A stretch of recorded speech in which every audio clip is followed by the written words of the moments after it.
ನಾನು ಕೂಡ ಕೆಲವೊಂದು ಗಮನ ವಿಚಾರಧಾರೆಯನ್ನು ನನಗೆ ಅರಿವು ಮೂಡಿಸಿ ಬಂದಿದ್ದೇನೆ. ಬಾಬಾ ಸಾಹೇಬ್ ಅಂಬೇಡ್ಕರ್ ಅವರು ಕಂಡಂಥ ಕನಸು ಮಹತ್ತರವಾದದ್ದು. ಅದು ಅವರ ಉನ್ನತಿಯ ಕನಸಲ್ಲ, ಸಮಸ್ತ ಭಾರತೀಯರ ಉನ್ನತಿಯ ಕನಸು. ಹಾಗಾಗಿ ಅವರ ಕನಸನ್ನು ನೆರವೇರಿಸುವುದು ನಮ್ಮ ಕರ್ತವ್ಯ. ಅಂದರೆ ನಾವು ಉದ್ಧಾರ ಆಗೋದೇ ಅವರ ಕನಸು.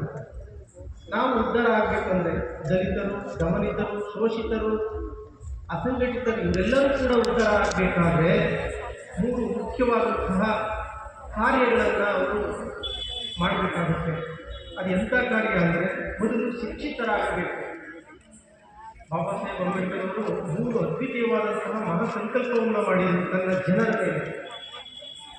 ಬಹುಸಂಖ್ಯಾತ ಜನರು ಅಂದರೆ ಬಹುಜನರ ಮೇಲೆ ಅವರು ಮಾಡಿದಂಥ ಸಂಕಲ್ಪ ಅದು ಶಿಕ್ಷಿತರಾಗಬೇಕು. ಮೊದಲನೆಯದು ಶಿಕ್ಷಿತರಾಗಬೇಕು.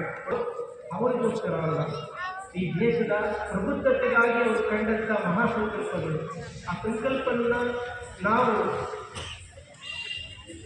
ದೀಕ್ಷಿತರಾಗಿ, ಧರ್ಮದಲ್ಲಿ ದೀಕ್ಷಿತರಾಗಿ ನನಸು ಮಾಡಬಹುದು. ಇಲ್ಲ, ನಾವು ಶಿಕ್ಷಿತರಾಗಲ್ಲ, ಬೌದ್ಧ ಧರ್ಮದಲ್ಲಿ ಬದುಕು ಕಟ್ಕೊಳ್ಳಲ್ಲ, ಆಳುವ ವರ್ಗ ಆಗ್ತೀವಿ ಅಂತ ಅಂದರೆ ಅದು ಕನಸು, ಮೂರ್ಖ.